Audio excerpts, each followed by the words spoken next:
WrestleMania. Let's review it. Kickoff show started. These are always a little bit awkward, in this one especially so. They had some really long, lingering camera shots. Poor Sam Roberts had to stare at a camera for about 12 long seconds. Felt like forever. He looked like he was just about to ask something, but was trying so hard to keep it down. We have David Otunga on the Kickoff show crew with Booker T and Renee Young. And it's just, this guy does not belong. Do they owe him money? Does he work for free as a lawyer? He is awful. He has reverse charisma. He makes you feel bad that he's there. He's the only one using a computer for his notes, and it really stood out, really made him look like he was staring at his computer. He doesn't know how to keep anything going naturally. That's a very, very difficult job. They have to probably hit a lot of marks, hit a lot of timing. They have to make it seem natural, but they have a lot of things they need to nail. Because WrestleMania is so long now, I wonder, how can they possibly keep up the standard of production throughout the whole show that we're used to with WWE? It's one of their strengths, is how great everything is produced. That's what set them apart from the earlier territories, and against Jim Crockett, NWA, WCW, theirs looks slick and smooth, and it usually is, but over this long of a show and a pre-show and a kickoff show, their resources are stretched thin to what Vince and Kevin Dunn can look at, and Triple H and everybody else. And it seems like this is where they pinched back, because there were some very odd transitions, some long leading times. Maybe this is where they iron out the kinks, but maybe you shouldn't be showing this to people, especially when you're using this as your free advertising to people to try to get them to sign up. The Battle Royals. Normally, I think Battle Royals are going to be absolutely terrible. Why? Because generally, you just put a bunch of people in the ring. There's not a lot of room to move around, and all they do is they punch and they kick each other, and people get tossed out really fast, and then you can tell a bit of a story at the end. But with both Battle Royals, they treated it more like a Royal Rumble, where they took some time to tell stories. It was just so much more interesting. It was what makes wrestling and matches interesting. There has to be a story in the ring. It can't just be random people banging against each other as they fall out. Matt Hardy getting when we saw that there were two heels and then just Matt Hardy, I thought, all right, Matt Hardy's going to be winning this. Why? He's an older guy that's brought back as a nostalgia boost and to try to capitalize on the broken and now woken Matt Hardy gimmick. But when we had Bray appear, that was pretty smart, because Bray has floundered for years. He's a fan darling, he's a talented guy, but if he never wins, it's hard to take him seriously. Everything he says just becomes nothing as the meaning behind what he's saying, no matter how talented he is at presenting it and charismatic. But now, having him team up with Matt Hardy, although it didn't really seem like he went there to help Matt Hardy, just sort of incidentally happened to help Matt Hardy. But then they stood together at the end, they hugged, they posed together. That could be a pretty interesting alliance, those two working together. Hopefully it doesn't dilute both of them, but this could be a lot more beneficial for Bray, and he's the younger guy. He could use the rub from hanging out with the broken one.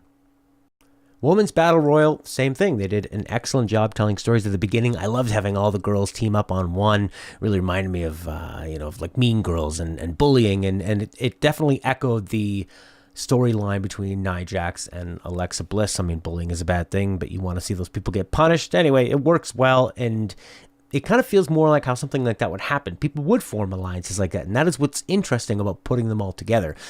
In the end, I had a feeling it was going to be Bayley and Sasha. It seems like they're the only ones that have any kind of a storyline. It's funny. Why do they not really do anything with Becky? Becky is always over huge. She's very, very talented. She looks great, and she's just a loyal soldier, and I think she's biding her time. But I'm surprised she hasn't asked out and maybe gone to star in some other promotion. But I think she's biding her time, and hopefully she will be rewarded. But definitely not right now. Bayley and Banks. And at the end, Bayley ends up turning on Sasha, but they don't really play it off like a heel turn. Seems like they had the opportunity to do it. Sasha and Bayley looked like they were going to have a friendly contest, go for a handshake, may the best woman win, and Bayley struck first. She didn't really have a scowl on her face. She didn't sort of point or say, yeah, this is my time, you screwed me over. But before they could tell any kind of story with it, we turn around and Naomi, she was never truly eliminated, and Naomi ends up getting the win. Bayley's out on her butt again. Could this work in Bayley's favor, that even when she tries to cheat, and even when she chucks out Sasha, she has yet another reason to be pissed off? A Bayley heel turn is funny. I mean, she's quite talented, but she's such a natural babyface. it seems odd to think of her as a heel, and she hasn't really had a good enough run as a babyface, but who knows? If WWE just wants to do anything with her, maybe this is it. But then do you put Sasha in the face role when she's such a better heel? It feels very, very confused, and like the last time Naomi had a big WrestleMania moment, it feels like, why are you doing this with her? She's just somebody there. They're plugging people in. It doesn't make sense, and you have Becky out long before. Kind of a wasted opportunity, but entertaining and nicely booked up until the end. I just am interested to see where they're going to go and if they can actually make something out of this. Next up was Finn Balor, Seth Rollins, and The Miz. This is a bit strange because when The Miz comes out, he tells his entourage to go back. And it's a very facey move, and he's yelling, we're going to do this the proper way. Him and the other two guys. And Corey Graves is putting over on commentary that The Miz is a changed man ever since he's had his kids. So are they gearing him up for a face run? He has been extremely popular, and he's done extremely well. He won Wrestler of the Year from Rolling Stone magazine. He's one of the best things on WWE TV, but that's because he's so good at being a heel. I think making him a face, he's just got that heelish face you want to see get punched, and he's so good at being arrogant. I think it'd be a mistake to turn him. Anyways, this was a very technical, spotty match, and guys like Finn Balor and Seth Rollins, not guys like them, these two in particular, they are very, very crisp, and they're technically great, but sometimes it can feel like, especially in this match, they're sort of running from spot to spot. They don't have any time to sell. They're probably trying to get in a lot of great spots and make this first match of WrestleMania, the actual official match, not on the kickoff show, really special. And they had a lot of great spots, but if taking a few extra seconds to sell something rather than just kind of running back and forth, there were a lot of big strikes to the head, and then they immediately hit back, and it seems like, well, were you playing possum? Like, what is the point? It just kind of made a lot of things feel meaningless, if not very flashy. The crowd ate it up. They were really happy to see the first big match of three big stars and two killer workers, and Miz, who's having the best time period of his whole career. The curb stomp, actually, they had the coup de grace from Finn to break up a pin of Seth on The Miz, was timed perfectly. Then Seth comes back, he curb stomps the Finn into The Miz, and The Miz takes the last curb stomp absolutely beautifully. Seth wins. I think this was the best way to go, even though The Miz was pretty close. They were talking about how close he was to setting the all-time Intercontinental record. I don't know if that's all-time together or if it was the longest streak, but it seems funny that they didn't want to set a new record with a modern guy. Finn Balor, I could have seen taking this, but I think they might want to have him groomed back into maybe chasing either Nakamura or Styles, whoever keeps the belt at the end of this, because, I mean, it wasn't too long ago that Finn Balor was the very first Universal Champion, and after that tragically timed injury from Seth Rollins at SummerSlam, he lost his chance, he lost his push, and I think they might be wanting to put him back. They had him come out with the LGBT crew. They have him smiling all the time. They're talking about how the Balor Club is about including everybody. So I think they're really gearing him up to be a big-time babyface. So maybe he'll go after Nakamura or Styles, like I said earlier. I mean, him against Brock Lesnar would be great. Or some other kind of heel. Even though he can be such a badass, he's fine as a babyface as well. He's really good at being fired up, and he's got a lot of fun offense. And the crowd was taking to him big time. So, but after I say all that, Rollins is the one who ends up winning. I think Rollins was definitely looking for something to do big time after he had that great run with Triple H and Stephanie as the coward that broke up the Shield. But his face turn was botched so poorly. It just made him look like such a piece of trash that nobody wanted. They really need to build him back up. Him and Ambrose helping reform part of the Shield and then eventually the full Shield and being tag champs. That was great. He got his personality back out there. He's having great matches. Far too many with the Bar, but that's besides the point. So now we're going to have a great Intercontinental Champion. He can feud again with The Miz. Maybe Balor, although I see Balor maybe moving on, but you can see some more great matches. This is going to be great for Rollins. We'll see what Miz is going to do on the road to redemption. Maybe Miz is going to take some time off to be with his kid. And Finn Balor looks like they put most of the shine on him throughout this whole match. So I think that he's been groomed for bigger and better. Overall, it was a very, very rushed match, but the ending made up for it with a lot of feeling. And I'm excited to see where they go from here. Next up, Charlotte Asuka. This is one I was really looking forward to. Asuka? Asuka how you pronounce Asuka. And this thing, absolutely delivered. I wasn't sure about it right off the bat. You know, looking at WWE's YouTube channel, they were putting up all these videos about Asuka, trying to, I guess, let the fans get to know her. I thought, oh, there's no videos about Charlotte. This is it. They're going to have her win. They're trying to, but maybe they were just trying to judge how people were going to take it, and they maybe reversed the decision at the last second. Whatever it was, Charlotte's entrance was ridiculously epic. She was bathed in this gold light. She was sitting on a gold throne with sort of Spartan-looking guys dressed in armor. She looked fabulous, and it was done with Ric Flair's version of it, the actual original version of that song, very, very slow, and then it kicks into the rock section. She strolls down. She looks great. She absolutely pulls it off. She's really worked hard on her posture and her presentation. The angle she holds her head, the way she presents her body, looks fantastic. It definitely looks like she's has done it. It's not like supernatural to her, but she's worked so hard and she pulls it off really well. Asuka comes in. Man, I really don't like the lyrics and well, I don't know what the lyrics are, but I don't like the vocals in Asuka's song. I love the instrumentation though. It gives it that sort of crazy, erratic, manic feel of Asuka. She doesn't have any special gear entrance. Her entrance is already great, but this is WrestleMania. That made me think, oh, maybe she's not going to win. Not as big of a deal. And she entered second. That's kind of weird. She's not the champion. Big fight feel. Big intro, introducing the competitors. They have chemistry already, the way they're looking at each other. You know, Charlotte's tall and normally looks a lot bigger than most of the women, but Asuka looks stronger, a little thicker. It's the way she sort of turns her body to the camera all the time. She kind of looks like a little bulldog. Now, the announcers say Charlotte has the champion's advantage and that she must be pinned or submitted to lose the title. So I'm thinking, oh, maybe they're setting up for a schmoz, but you never know with that kind of stuff. This was a match full of actual wrestling that psychologically made a lot of sense, interspersed with high spots. This was like watching Bret Hart and Kurt Angle. This was so good. I mean, arm lock exchange, both of them flipping out, showing off their acrobatic skill, their athletics, and that they're very, very evenly matched. And the story of this match was Charlotte slowly getting more angry and more frustrated, and Asuka maybe being a bit cocky and not able to completely pull through. Charlotte counters Asuka's hip toss, not her hip toss, her butt shot. Asuka counters that into a roll-up. Charlotte hurts a shoulder being thrown out to the outside. Asuka points at the shoulder, sort of mocking her. Asuka works the shoulder immediately. Charlotte grabs a running Asuka and slams her into her knee and then the ground. I don't know if the crowd really saw what happened. I thought this move looked really cool, but they were pretty quiet about it. Charlotte does a moonsault, but it's countered into an Asuka submission. That was amazing. Charlotte stands up while being held in that submission, MMA style, and does these like MMA style kind of strikes and then turns it into a Boston Crab, which is so funny because it's this realistic MMA style and Boston Crab, which is the most like theatrical version of a submission move. But I thought it looked great and it really fit the more modern wrestling style. They were just countering all over the place.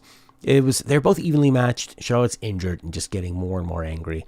Asuka does this great thing where she pulls Charlotte's left shoulder and dives through, feet first, through the lower ropes and just kind of bangs her arm in that. Reminded me of something like Kurt Hennig would do, but with a little more ferocity and an evolved style. She just has so much great offense. I don't watch a lot of Japanese women's wrestling. I don't know if she's just taking moves from Japanese women's wrestling or just Japanese wrestling in general, but what she does, like when she grabs Charlotte's arm, which is injured, and just keeps booting the face away and pulling on the arm. Charlotte's facials are so great.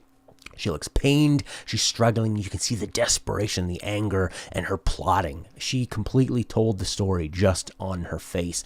Asuka has Charlotte on the apron and suplexes her to the floor. Big reaction. The ref yells out, "Asuka, no!" Charlotte looks so much in pain. Great sell. They do slow-mo, and normally when they do the slow-mo replays, they'll speed up right at the end to not show you the impact and show you how the wrestlers protected themselves. This one, they let go all the way because Asuka hit the ground first. It looked really, really painful. They were both out there for a while. Asuka gets in. Charlotte sort of jumps to her feet. I think she had been down too long. She needed to get in. Didn't really have time to sell that. Asuka goes to pin Charlotte, and she does this great thing where she wiggles her legs trying to get out before the actual kick out, instead of just sort of lying there motionless like a dead fish and then kicking out at the last second, which makes sense for like a knockout spot. But if you're just trying to hold somebody down and pin them, they would wiggle their legs and try to get out. Asuka keeps holding both of Charlotte's arms and boots her in the back. Drags Charlotte's arm over to the rope. in a way that looks like she has control over it. It just looks so good. And then as they're climbing up, Charlotte sort of takes control, gets up on the rope with Asuka, almost falls down, goes back up again. You're already worried she's going to fall. Charlotte's facing out to the crowd in the top rope. Asuka's facing the ring. Charlotte has her, does a backflip, flips both of them. It looked so dangerous. It looked so good. Asuka kicks out. Asuka reverses a natural selection into another great-looking submission. Charlotte gets out of that, but can't get her figure eight going. Asuka reverses that. This submission hold looks so good. Charlotte's face, again, star of the match.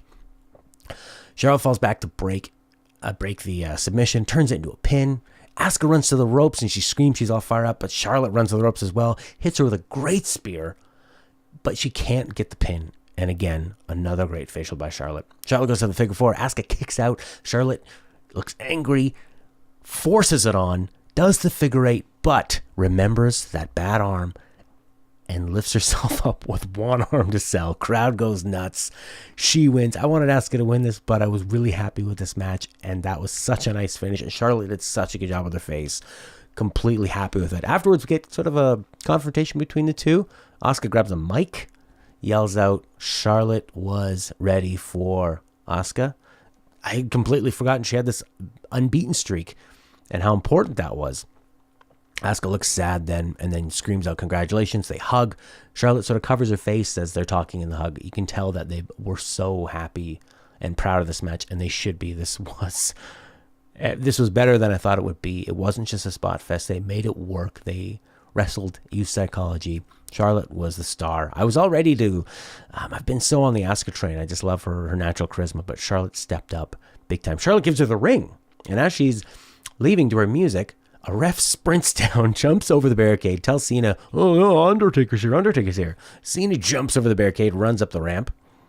Back to Asuka. Oh yeah, your streak's over, by the way. Charlotte poses, Asuka's in the ring. It was a nice moment. That was my favorite part of WrestleMania so far, and we've got more to come. Our Randy Orton match, and not just a Randy Orton match, one with Jinder Mahal. Jinder Mahal. 4 people, Spot Fest. Not looking forward to this at all. Bobby Roode's music hits. This is when I realized I'm going to have to watch Randy Orton. And 4 people, I thought, maybe we'll get a lot less of him. He can just do his RKOs and someone else can get the pin. I've heard he's going to be taking a break. Aiden English interrupts the glorious entrance. Has this like shaved head look with these dark round glasses. Looks like a terrorist out of Ireland. Looks awesome. English rants kind of like a dorky Enzo Amore. That's also awesome. He has his face on his pants. That is also awesome. Rusev comes in. It's WrestleMania, so he's wearing a hoodie. But it's an awesome... See how many times I'm going to say awesome here. There's one more awesome for you. Or was that 2? Awesome. Wears a Rusev Day hoodie, so I'm sure that's for sale. It looks really good. Rusev looks so good. He's got the body you think Vince likes. He can be a foreign heel. He's super charismatic. The crowd loves the guy. Allegedly, Rusev was asking out of his contract earlier, and that's why he was given this spot on the card. Would he get the win? I don't know. Does that mean... if somebody asks out and then you immediately give them a title, I don't think that sets a great example, but Rusev is just so over with the crowd, despite how little WWE has faith in him. And then we have a Singh introducing Jinder Mahal, and I realize there are a lot of unlikable wrestlers in this match. Randy Orton's the good guy, and he's got kind of a resting dick face as well. Mahal's dressed in a formal Indian Sgt. Pepper's jacket. He gets so excited jumping around, his little head jewelry falls off in his face, but he kind of covers it okay. He should have got more mad. He sort of acted like it didn't happen. Orton strolls down as relaxed as if this is a house show in Indiana. This is his 14th Mania match, and it absolutely looks like it. It takes a lot to get Randy Orton excited. In the opening exchange, I think Mahal is a serviceable 1980s heel. I don't really want to watch him wrestle, but he's okay, and he's trying. He's just been pushed too far too soon. Rusev does a standing drop kick, and then does a somersault dive to the outside. People are chanting Rusev Day, which is funny because he was formerly a typical stereotypical foreign heel, and the crowd would always shout USA against him, and they sound really similar. I thought that was hilarious. Orton Mahal immediately dead on the outside, so we can just have Rude and Rusev on the inside, and Rude can do his blockbuster. Orton and Mahal jump back in. Mahal goes out. It's Orton and Rude. You know, all this kind of stuff. Rude nails Orton, but gets power slammed. The old Orton power slam. They're just rushing through all their spots now. Orton looks pissed off at the chops that Bobby Roode has given him. Those things hurt. Orton takes him up top, takes Bobby Roode up top for a long telegraphed superplex that looks so dumb the way that they set it up. It's like where the person taking the move really has to put in a lot of effort to make it happen. But Mahal and Rusev come in and break up the pin after that. Mahal suggests an alliance. Rusev immediately turns on him when Mahal turns his back. The crowd cheers that. Rusev is just so impressive as he lifts up Mahal and easily hurls him around. It's one of those moves where he has to lift Mahal up and then rotate around while Mahal's in the air. It's not like Mahal can jump and make himself lighter and give him some momentum. It's an incredibly impressive display of strength. Rusev goes outside to a downed Mahal and Orton, and he motions his hands to Mahal like, who needs you? Goes after Orton. It was pretty funny. Orton pulls Rusev into the ropes for his really stupid mid-rope DDT that, again, is like Orton is the king of moves that the opponent has to help you do to them. Rusev counters it like everybody should. He runs the ropes, and Rusev hurls his body through the air like a cannonball. It looks so good. He's so good. Orton now gets his stupid DDT off. God, I hate that move. Orton motions to the crowd, trying to get them jacked up for his for when he lays on the ground and pretends to be a snake, because that's a really cool thing to do, I guess. Orton wants him to cheer, but the crowd likes Rusev. They don't really want to cheer him. He RKO's English. He dodges a Rusev kick. RKO for you. Mahal misses and then does this really obvious jump into an RKO. Remember when it was Mahal and Orton? God, that was a horrible feud.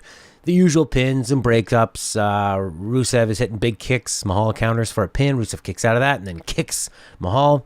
Crowd is so loud for Rusev right now. Now we get the same finish of every single Jinder Mahal match. A Singh jumps up on the rope. Rusev is distracted, kicks Singh. This lets Mahal put on his kalash. That's basically Mahal's offense towards his finisher, is a Singh brother gets up and distracts him so they can turn around. And he wins the U.S. title. Mahal wins. The worst wrestler in the match pins the most over guy. I think the WWE invested so much in Mahal. The World Championship thing seemed like a failed experiment. They didn't even have the belt on him when he was in India, which is a bit strange. I think that they just don't want to move on from him. So this is their compromise. They go, fine, he won't be world champion, but he's going to be U.S. champion. And you know what that means? A whole bunch more of the 1980s stereotypical, I'm a foreign heel, I'm the champion of your country, I have your U.S. title. He's not our universal champion, he is our U.S. champion. Good God. Mahal's the champ. Blah. Rusev looked so good. Orton was his usual. He's okay. He's reliable. Bobby Roode, he looked fine in his spots. I think his character's a bit confused with what they're doing. They've really kind of botched him bringing up. But he's fine. He's a really good, serviceable second-tier guy. But man, Rusev was good. He is this. I didn't watch wrestling a couple years ago when everybody was big on this guy, so I'm only really seeing him now. And wow, he's incredible. But he lost to Mahal, so we'll see if Rusev sticks around. Was not sure what to think about this one. Rousey with zero pro wrestling experience. Of course, she has years and years and years of being in a ring and being athletic and working in people's bodies, so that should transfer over, but not every great MMA fighter turns into a great wrestler. And from what we saw of her when she would appear on TV, it looked like she was very happy to be there, but she didn't seem to buy into a character other than she would flip from being super happy to be there, super smiley like Apollo Crews, and then go into Ronda sort of pouty face. But I was incredibly impressed with what she did here. The promo before the match with McMahon, Rousey, Angle, Triple H was obviously looked like the most expensive one they made. It was done with movie quality lighting. The production on it was phenomenal. Steph is such a good heel. Everything she did in this match, Stephanie had amazing. She's so arrogant. She has great facials. She just really built it up. The crowd hated her. The crowd hated what she did. And you wanted to see Rousey get her. And Rousey actually did. But before that, they come down on their motorcycles. It was fine. It was really, really slow. Steph looks awesome as a Mad Max villain. Triple H's forehead took WrestleMania very seriously. Looked especially wrinkled and deep. Steph and Triple H spit water together. It was kind of clumsy, but it was fun. Triple H, I noticed he's using that green light entrance. Is he still in DX? I guess he officially is. This is Triple H's 22nd Mania. Second most of all time. I'm assuming Undertaker's number 1, and he'll probably be Taker at the rate he's going. He still looks pretty good in the ring. He's probably got another 4 or 5 in there. I should crunch the numbers on that. Steph points to Triple H's roided body. They kiss. She looks happy to be there, but still a really good actor. Steph is just so watchable, so charismatic. Angle's entrance, he actually gets fireworks. We don't see fireworks too often. His title card says, Raw General Manager Kurt Angle. What a fearsome title. Rousey gets her own entrance. I can't believe I'm asking this, but I was actually wondering, what is she going to be wearing? She's wearing the Piper leather jacket, Roddy Piper's leather jacket that was given to her. A crop top that says Rowdy Ronda on it, and an actual kilt. She really likes Roddy Piper. She's smiling a lot. She's doing the Apollo Crews smile all the time. They actually start announcing her name before she's even in the ring, but Rousey then puts on her game face. She looks really good. Crowd is chanting for Rousey. It looks like especially jammed up, like more people have arrived, or they sort of jammed them up closer to the barricades so they could get closer. Looks really good, looks really intense. Crowd looks thick. Big fight feel once more. Pre-match standoff. Steph does a cheap shot to Ronda, then goes to the corner, but when everyone thinks Steph's on the ropes and Ronda starts walking away, Steph runs out, grabs Rousey's hair, and pulls her onto the ground. Rousey is pissed. Steph sort of does a little dancing, kind of jumps and jives over on the outside of the ring. She looks so good. She's such a good performer. Angle and Triple H start off. I mean, it's Angle's Mania return. This should be a bigger deal, but the interest is so on Rousey getting at Stephanie. Triple H and Angle felt like such a small part of it, which is good because I really wouldn't be that interested in these two having a match. But it was nice to have them as sort of a stability piece. It was nice to have them just keeping it going and building up the big moment. Steph gets into the ring. Now Rousey just sort of helped Triple H out. Rousey tries to get in. Looks really good at it. The ref looks at her, which lets Steph get the advantage, and Shake pulls down the ropes, and Angle gets tossed to the outside. Steph goes back to her corner, and she just grabs onto that little rope the non-active tag partner's supposed to be holding, and she just has such a great look on her face. Her and Vince are such amazing performers. She's incredible. It's a good format. The tag protects Steph and Ronda. Triple H can control the match as the heel, as Angle looks a little bit sluggish moving around. I mean, he's older, and there's probably a lot of ring rust. Now, Stephanie grabs Angle. Triple H misses Angle and almost punches Steph. It looks really good. The look on Steph's face towards Triple H. Triple H just looks... I mean, he looks scared. He's scared and like, oh my God, I almost hit her. But it's really all that Steph's selling. She goes down to the floor like she can't trust him. Angle hits a desperation suplex. They're both down. Angle goes for the big hot tag. Now, Stephanie pulls Rousey off. Ref sees this, but this is kind of where the rules get thrown out the window, where I guess Stephanie's telling the ref, look, I'm your boss. I can fire you, so I'm going to do what I want. Angle throws Triple H into the corner, who does like a Flair / Michael / Lucha flip down to the floor. It actually looks pretty good. You remember the last time I saw Triple H do something like that? Stephanie's screaming, Hunter, Hunter, as Angle inches closer to Ronda for the hot tag. You can tell you don't want to be in Hunter's house when Stephanie's mad at him. Hot tag to Ronda, the crowd explodes.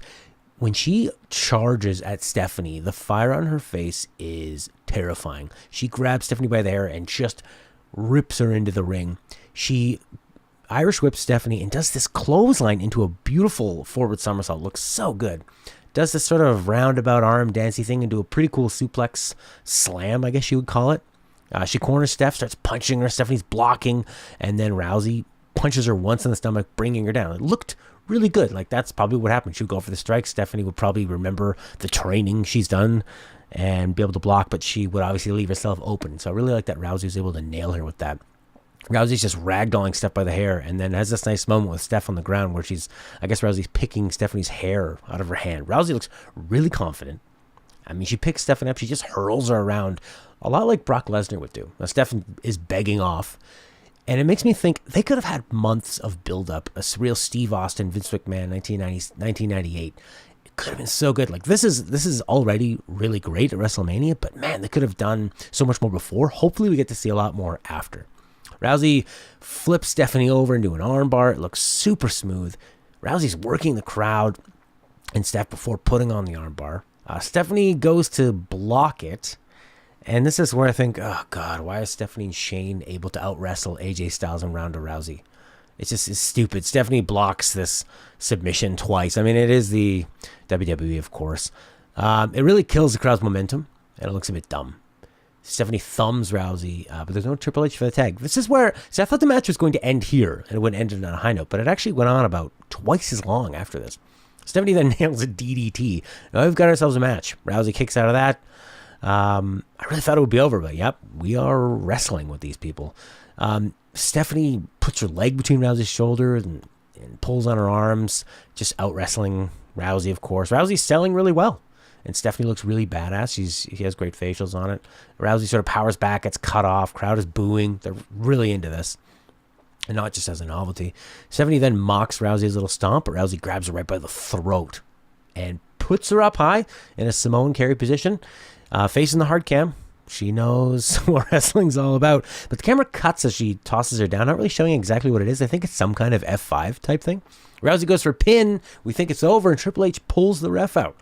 Rousey yells and says something like, I'm going to tell people you hate your wife, or something like that, which turns her away, and Angle comes around. They sort of schmoz around on the outside. He's going to angle slam Triple H into a table, but whoever sets him on the table is not going to happen. Triple H just blocks it and throws Angle down. He could have put Angle through a table, but he didn't really need to do it. The emphasis wasn't on them, so they didn't bother. Rousey's down on the outside. Triple H climbs back in. Steph's down. He's consoling Steph. Now Rousey comes in. Steph's down, and she confronts Triple H. Crowd is going banana. Triple H then sort of shoves the ref into the corner, telling him, I'm going to fight Rousey. We get this sort of intergender fighting excitement. The crowd is really loving it. Yeah, Triple H, fight. So they square off, and they milk it really well. And Rousey goes after hard on Triple H, just striking like crazy. Makes a lot of sense. He's trying to block over the place, but he looks in pain. She bounces off the rope, and she blocks one of his kicks and tosses him down. She does this awesome roll through, picks him up for her finisher again, and she's holding him, right on his shoulders, struggling with the weight. Steph comes in, saves it, slaps Rousey. Rousey sells the reaction so well. Steph just runs away. Rousey chases her around the outside of the ring and actually catches her and then hurls her into the barricade. It looks really good. Rousey is putting on one of the best shows of the night. Steph escapes a lift and sort of hurls Rousey into a post. Rousey, she sells pretty well. It's a pretty telegraph, but I mean, come on. For her first match at a WrestleMania, she's doing really, really well. Angle and Triple H back in the ring. They're going back and forth. We're seeing belly-to-bellies, multiple Germans. Coachman tries to get in and say something like, that's a classic Kurt Angle. I think he either forgot Kurt Angle's name or realized it sounded too much like a Cole's vintage Kurt Angle. Maybe Cole kicked him in the leg when he said it. Angle reverses the pedigree into an ankle lock. He reverses that. They're going back and forth, back and forth, back and forth. Triple H kicks out of 2. This part is fine, but you're just waiting for Rousey and Stephanie to get back up involved. We got an ankle lock. Stephanie breaks that up with her best move, which is yelling at an employee. Angle catches Steph's leg and looks to the crowd like, what should I do? Should I hurt this woman? And he puts an ankle lock on Steph, which is odd. You never really see Stephanie get her comeuppance, and it's from a guy. It's a bit weird, but exciting. I guess she's tough, and she asked for it, and she was training. Triple H breaks that up, goes for pedigree. Rousey breaks this up. This is a tornado tag match. There are no rules. Triple H goes to pedigree Rousey, and then he turns it into a powerbomb, which Rousey reverses into Hurricane Rana. Into an armbar. Looks really good. Steph comes in and just starts choking Rousey. Rousey tries to counter a hold from amateur wrestler Steph. Eventually does. Rousey puts on this armbar so fast it looks really good. Angle stops Triple H. So from interfering, we've seen a string of these breakups on all the moves, but now Angle and Rousey have control. Angle's got the ankle lock on the same time. The power couple, Triple H and Stephanie, are on the ground holding on to each other. Triple H breaks the ankle lock, which sends Angle crashing into Rousey. It's a real intergender violence going on. And I'm surprised at how well this match has remained exciting. They're doing a great job. Steph throws Rousey into the post again. Now I like this stuff. Stephanie just desperately shoving someone into a ring. She knows the ring. She knows the business. She should be doing things like that are brutal, using the ring to her advantage because she's not as strong. She's not a good wrestler. She shouldn't be out wrestling Rousey in any way. We get a double pedigree spot from Stephanie and Triple H, but Angle hurls Triple H. Stephanie gets flipped over, but she does a sunset flip. I think, oh my God, is she going to win on a quick pin? What is she, Bret Hart? Rousey with another arm submission. The crowd is still popping huge every time for these similar arm submissions. They just love it. Now, Rousey looks so vicious and realistic as she's sort of controlling Steph and forcing her body on Steph's and just setting Steph up. Stephanie's screaming no. It sounds so good. Rousey and Steph both build up to the next form of when she really puts the arm in, as if she's going to like rip it out of its socket and break it. As soon as she puts it on, Stephanie immediately taps, which is exactly how it should go. It looked incredible. Rousey looked like Lesnar. She understood the in-ring performance. The crowd loved her. They showed a replay of her first getting in on that hot tag, and she looked amazing. Her face looked terrifying. And when she hurled Stephanie in, there was a lot of passion. She's like a Austin. She's like a Brock Lesnar. Steph was the perfect foil. She milked everything. Like I said, I didn't want to see her do so much wrestling, but what are you going to do? It's the WWE. If you're a McMahon, you're a superhuman, right? I mean, Stephanie got her comeuppance. Rousey's super happy, hugged with Angle. That looked great. She should be really proud of herself. She looks really dedicated, and I can't wait to see what she does. Another match result leaves me excited. Way to go, Rousey. And Steph. It was going to be hard to follow this match. I'd say that this is probably the highlight of the night. So they needed some time to cool down. They used New Day's match. New Day does a pretty obnoxious entrance. They have some holographic pancakes on the side. There's a lot of little people dressed up as pancakes. Looked pretty dumb to me. The little person pancake suit looked like they're made out of leftovers from the Giant Gonzalez bodysuit. This is a triple tag team with the Bludgeon Brothers and the Usos. The Usos are great. They've had great matches with the New Day. They've really been building the Bludgeon Brothers, but I just didn't have a lot of faith in this match. The Bludgeon Brothers are dressed up like evil rockers. I'm wondering, how is a triple tag team going to work? Is it going to be like a triple threat where there's 3 men in the ring at a time and they can tag in and out? That seems to make sense, but then they actually it was one of those 2 in the ring at a time and you can tag people from the other team, which always seems so stupid to me. Why would you ever tag out to somebody else? Why wouldn't you always tag your partner? The story of this match is that the Bludgeon Brothers come in and they just lay everyone out. Stare down a scared Xavier. He goes after them. They beat him up. They powerbomb him into the post. The crowd is sort of immediately dead. They don't know what's going on. Is this going to be a squash? Like, what's happening? Because the Uso tags one of the New Day later on. It just seems stupid. Bludgeon Brothers end up winning with a super top rope double sit down powerbomb. Felt like a TV match. The Bludgeon Brothers look strong, but there's just no heat. Crowd was not into it at all. This is probably where you should have put like a comedy match, like the Braun Strowman match that was going to come up later. This shouldn't have been on the show. It was bad. The Bludgeon Brothers got the tag match.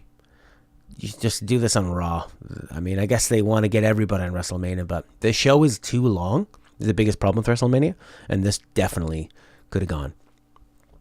The next one is John Cena coming down. He's coming out of the ring. We don't know what he's doing. We know that The Undertaker is in the building. So Cena comes down. He kind of looks sad. He's waiting for a match. Another ref comes down. Actually, Cena looks ready to go. Then a ref comes down, tells him, instead of just using the earpiece, to talk to the ref in the ring, which is what they would have done. Cena's sad, walks back up the ramp. Lights out, crowd nuts. Here we go. Undertaker, right? No, it's Elias. The crowd kind of cheers because they like Elias, but they're also thinking, oh, we wanted The Undertaker. Elias is getting a pretty good amount of heat, actually, because of the promise for The Undertaker, but it just feels like another Raw segment. They probably should have maybe just had this instead of the tag one. Elias is taunting the crowd about The Undertaker. He does his little funny blues riffs and, sings his song. I'm not really a big fan of the Elias songs, actually. They don't sound all that great. Elias confronts Cena, tells him to back off. Cena listens to him, but it's sad. Elias sings a dumb song, dumb jokes. Cena jumps back into the ring and does his little 5 moves of doom. The crowd doesn't really care. Cena doesn't look excited about it. The announcers are saying, well, we've never seen Cena so unenthusiastic. Cena's walking away, and then the music cuts out and the bell tolls finally. Actually, no bell. First, we see The lights go on in the middle of the ring, and there's the Undertaker's clothes, and Cena's looking scared like it's 1995. Then CGI lightning comes down into the ring, which again looks like it's 1995. The clothes disappear. Whoa, Cena's scared like he just saw old school Papa Shango. Then Undertaker's bell tolls. Purple lights, flames, 2 million camera phones come up. Undertaker's back.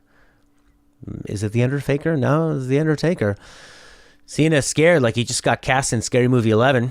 Taker looks good. Maybe the jacket helps. Like his body looks good. He looks in really good shape.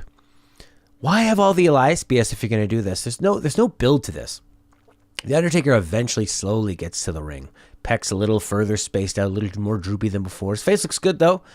We got some, like, dotted line, pentagram-type circle. I think there was a sale in 1995 special effects.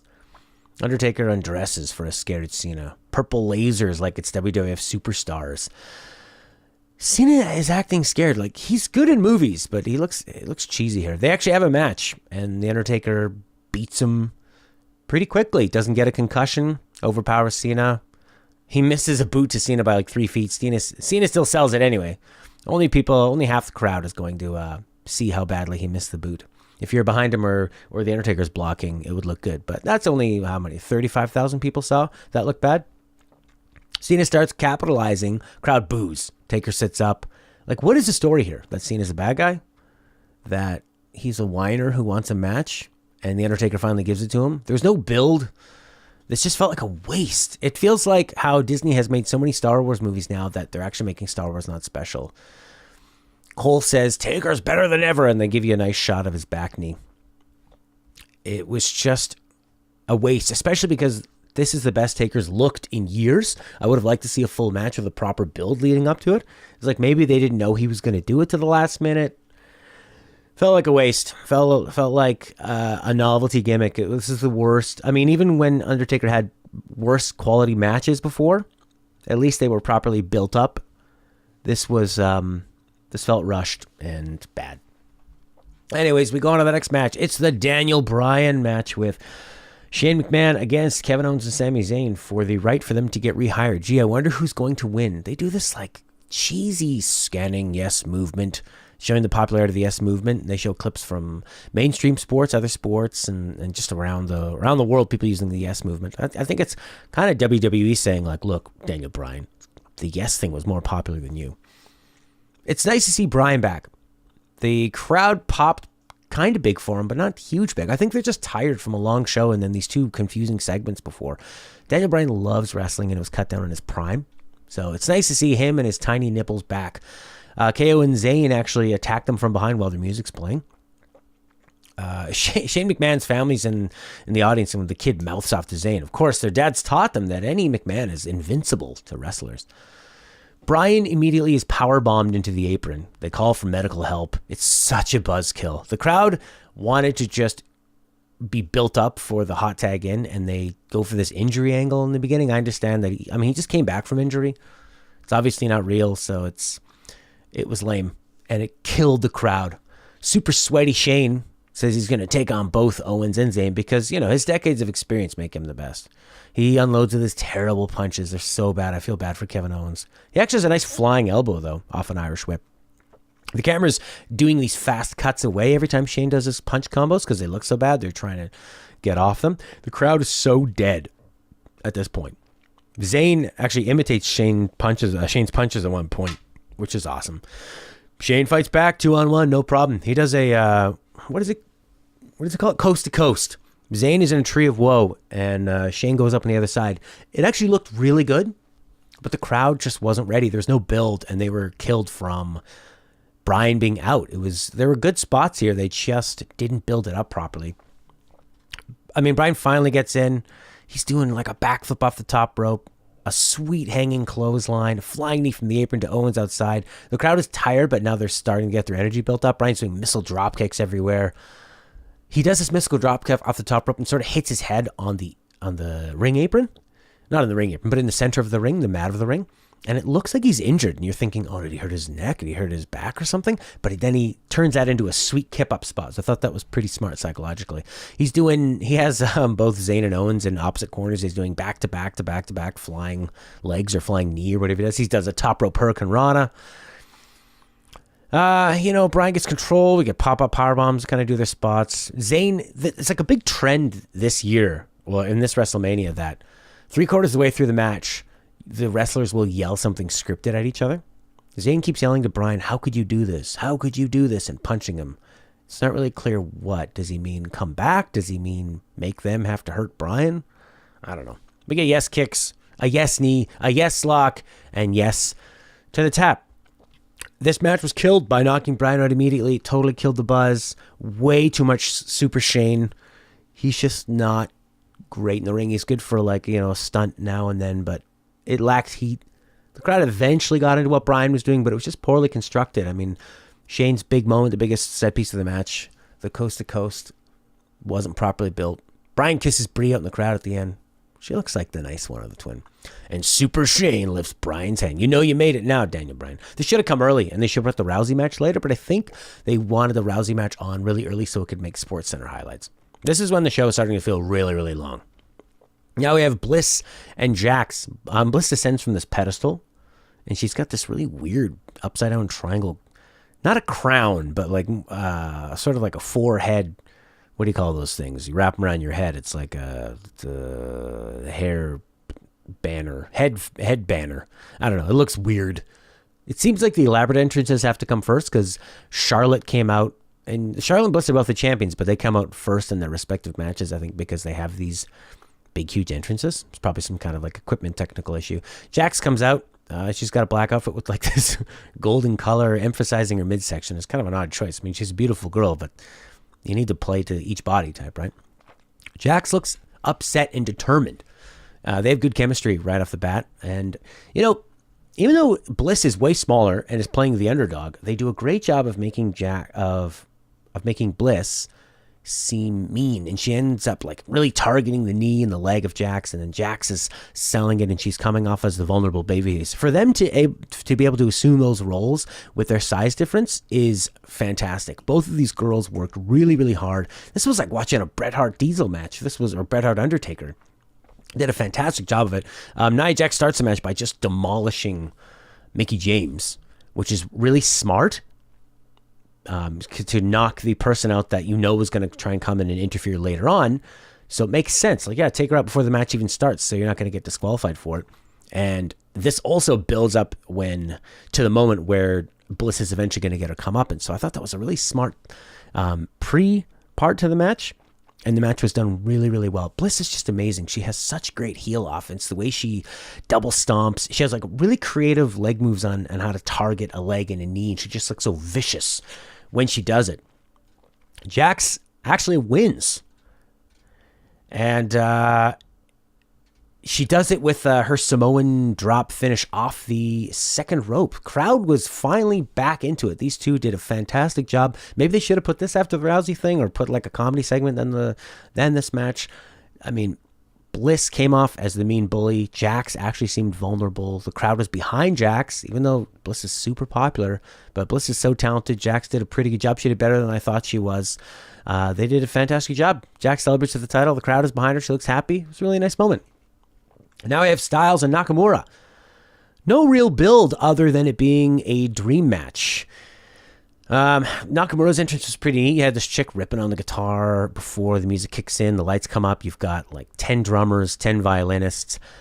I like the idea, but the guitar player was really sloppy. She rushed notes. This was apparently Alice Cooper's guitar player. She looked cool. Looked like something Prince would have had, a real badass chick slaying on the guitar. But she kind of rushed it and she was really sloppy. She needed some reverb or a slight delay on the guitar because her notes are a bit all over the place. It was really, really distracting.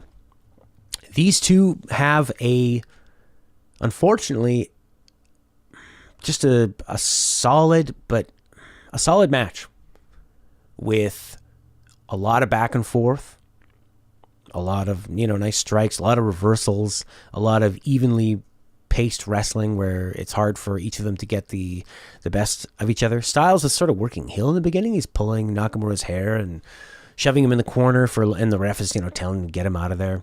I mean, just beautiful moves and stuff for back and forth from these two, but it just never really got into that high gear. It never really took off. It did eventually build in the end. There was a great exchange back and forth in the end. Styles eventually wins. He reverses a Kinshasa into a Styles Clash. It looked great. And I like that it just took the one. I mean, you can't really complain. This is better than most people could ever have a match, but you just expected more. And maybe if there was more of a story. There was no story leading into this. It was just Nakamura wins the Rumble. I want to have a match with Styles. There you go. Post-match, Nakamura gets on one knee to propose to AJ Styles with the belt.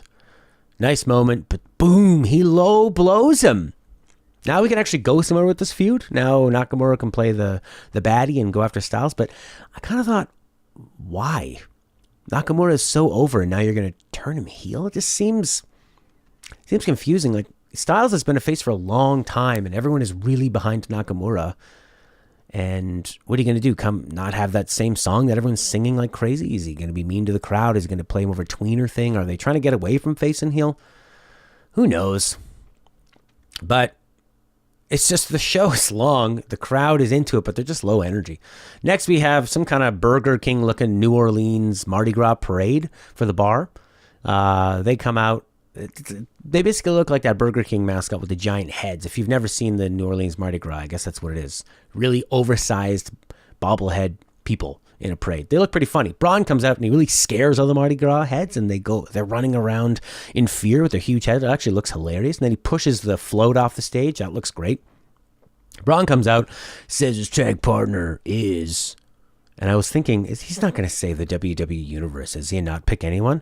No, he says it's one of you and goes into the crowd, picks a child who I think is one of the kids of the referees, brings his kid in. Braun is really, really good at making this potential car crash gimmick here work. Braun is very, very charismatic. He's good at improvising.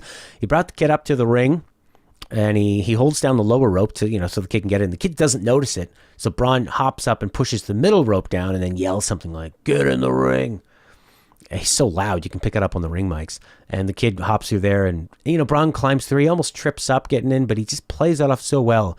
He's not only has a great look, great size, he's a quick learner, but he knows how to perform on this kind of a stage, and he can take what should be awful and cringeworthy and make it entertaining. This was actually a good little fun match. This should have replaced Undertaker Cena and the triple tag. This should have been your come down after the Rousey match, where you had some humor and it was fast. He won the tag belts with Nicholas the Kid. Fine. It was fine. I can't believe that Braun can pull off this comedy and it not kill how intimidating he is. It's good booking, and he's just a superstar. Now we have the final one. Roman Reigns and Brock Lesnar. Roman comes out. He's booed. Doesn't really have a big presentation. Brock comes out. I guess his idea of a WrestleMania outfit is wearing a toque. And this match was awful. They did the opening spot was good. Lots of brawling back and forth. And then Brock just assumes control. Roman Reigns spears him into the outside table. And then Brock just has control for a long time. And the story of the match is Brock keeps doing F5s. And Roman keeps kicking out. And Brock will complain and scream.